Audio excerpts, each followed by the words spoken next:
What happens to British cars after they finish production in the UK? Well, it looks like they end up being manufactured abroad in all parts of the world. And the first video we did on this subject got a great response, and thank you so much for everyone who took the time to comment and make suggestions on other cars I could look at.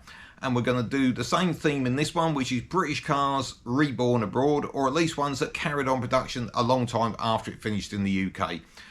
There were a lot of mentions of cars that were produced under license in other countries, and we will cover those in another video, so I haven't forgotten those comments.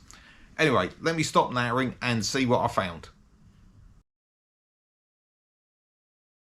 So first up, comment by Byron Mills saying, have a look at the Hillman Avenger that was produced in South Africa. And he's 100% right.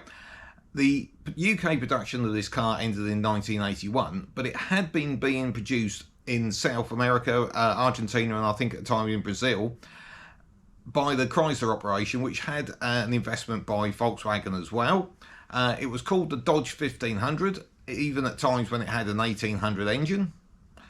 And it had slight differences. Majority of the car was the same, but it didn't have those hockey stick rear lights that we were used to with the Avenger in the UK.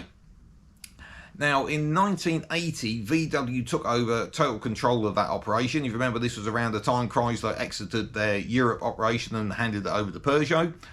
And they carried it on as the Dodge 1500, but had a little sticker in the back window saying produced by VW Argentina. 1982, they did eventually rebadge it to the Volkswagen 1500. And over the next few years, they did give it a facelifted front. And then in 1986, production passed to a joint venture VW had with Ford in Argentina and Brazil, called Auto Latina, and they carried on production of the car up until 1990 when it finished.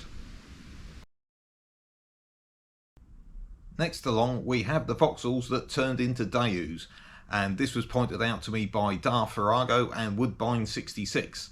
Now, the first one is the Vauxhall Carlton, or if you're on the continent, Opel Record, which became the Daewoo Royale, and they gave it various front-end treatments over the years. Vauxhall Opel production of this car stopped in 1986, but they carried on with this one in South Korea right through until 1993. Now, the second of our Vauxhalls is the Mark II Astra. And I really should have known about this because we have a Daewoo next year in our family back catalogue of cars.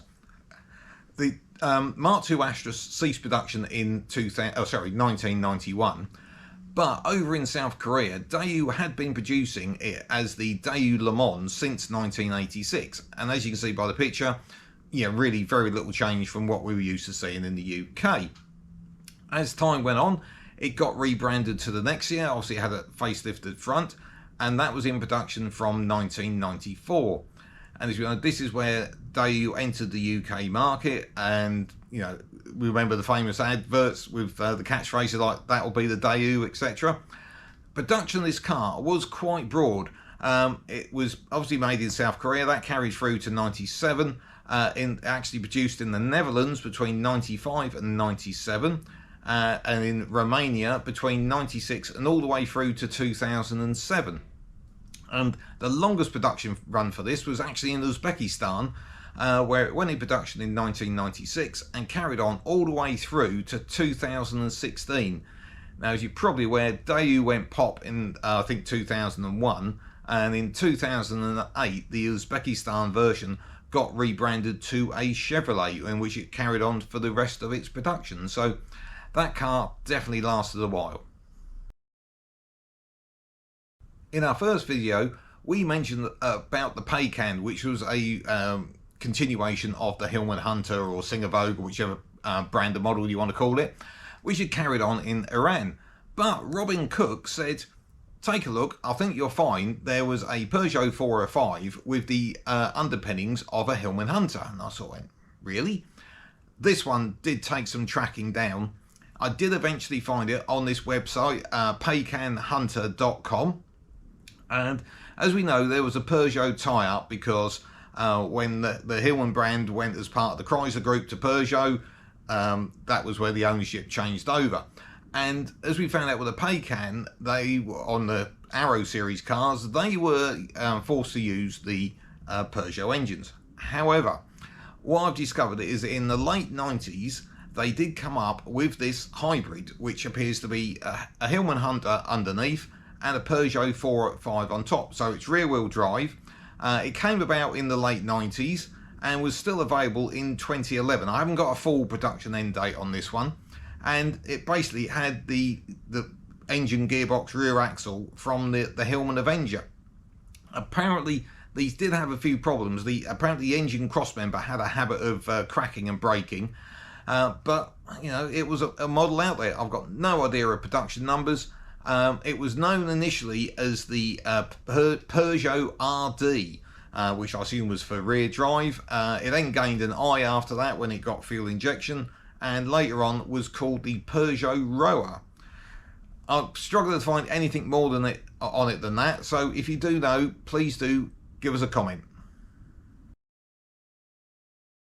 Next up, we have Thomas Francis, who suggested taking a look at Chinese company FAW, which is First Auto Works, and the fact they took over the Marina. While it was very close to the Marina, it was the Ital. I did get told off for that. Sorry if I've got it wrong again. But at the end of production in 1984, they were actually looking to sell all the production and tooling and so on over to Iran. And apparently still did get a little way down the line, and from what I understand of my research, the Iranian elite suddenly discovered they were being palmed off with a 15-year-old obsolete design, and the deal fell through. Sounds a little bit out there, but that's the alleged information out there. The next time it appears is in 1993, when there was a prototype built, UK body, state version, but it had the O series engine and an LT77 gearbox. Now, 3 of these cars were built, and one of them did actually get sent off to China, but nothing sort of really progressed any further from that deal. Until 1998, when this is where the First Auto Works element comes in.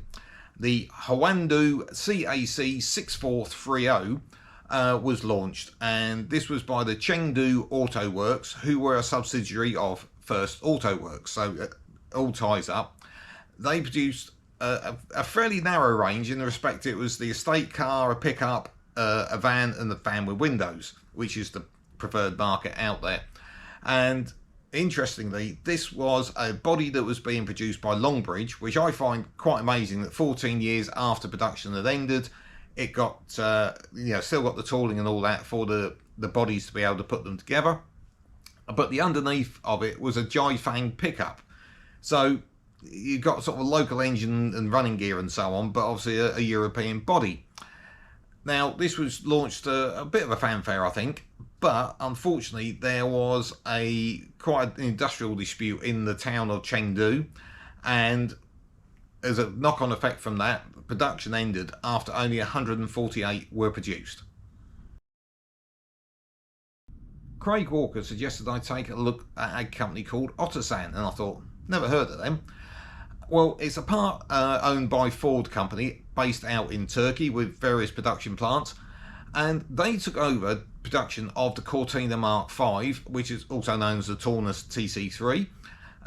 Cortina production in the rest of Europe ended in 1982, and they started up their own version in 1985. And it looks to me as though it evolved into a bit of a part spin special, because you look at it and you can see things like Fiesta steering wheels and Orion rear lights and so on. So maybe Ford were using up all their spare bits by sending them out to Turkey. Who knows? Production of this car ended in 1994, and interestingly, Ford have purchased bigger and bigger shares in the company, and now it's, I think, one of their biggest areas for producing commercial vehicles, and also some of the Ford Pumas, and knocks out around about 750,000 vehicles a year. Tom Hanna suggested I take a look at the Reliant Kitten, which was reborn over in India, and he's completely right. UK production of the Reliant Kitten ended in 1982, and of course the Reliant Kitten was the four-wheel big brother of the Reliant Robin. And in the same year it reappeared in India as the Sapani Dolphin, and basically the same car, same engine, and at launch they claimed that they'd sold the first 2 years production of 6,000 cars, but in reality, come 1987, when the car ended production, they'd only sold a total of 2,000. It did find a niche in India apparently because it was so light and relatively powerful to local cars. Apparently it was quite popular with those entering motorsport competitions, which is a bit of a surprise for most of us over here. But anyway, what happened to it after that? Well, one of the limitations of the kitten-based design was it was 2 doors. And then we saw from the Herald in the first episode that they do like their 4 and 5 door cars over there. So they redesigned it, same chassis, slightly longer body, and relaunched it as the Montana. Now this came along in '87 to replace obviously the Dolphin, and still with the original 848cc engine. They did add a diesel to the range in 1989, but this was a small engine which had actually been designed for a mini tractor, so you can sort of imagine how powerful that is. This was only sold locally and never really gained too much in the way of sales. Anyway, it's not the end of the Sapani story. In 1994, when Montego production ended, they decided to try their hand at something a bit more executive and agreed to purchase 500 complete knockdown kits of the Montego. The only problem was, once they got it over to India and got them built up and with import charges and so on, it was 10 times the price of a Hindustan Ambassador, which is, as we found in the first video, is a very popular car over there. And so they really struggled to sell them. Those 500 cars took them until 1998 to sell, and of course they decided not to buy any more after that. For our last one, we need to thank Cameron Wood, who pointed out that the Land Rover Series 3 had ended up in Iran being produced as the Moratab Pashan. Now, I didn't know anything about any of that. Bit of research. Basically, Land Rover had been supplying vehicles into Iran quite cheerfully up until 1979 when there was the revolution. And following that, there were sanctions in place so they could no longer supply direct. However, there was another option. Land Rover had an arrangement with a company called Santana, who were based in Spain, who had been producing Land Rovers under license for quite some time. And they had also been supplying complete knockdown kits of Land Rovers into Iran, and they were able to continue doing this post-revolution. This all ticked along nicely until in 1994 Santana decided that they were going to stop production of their 2500 model, which was effectively the Land Rover Series 3, and they sold the production line, tooling, rights and all that over to Iran for them to continue production over there. So they took it on board.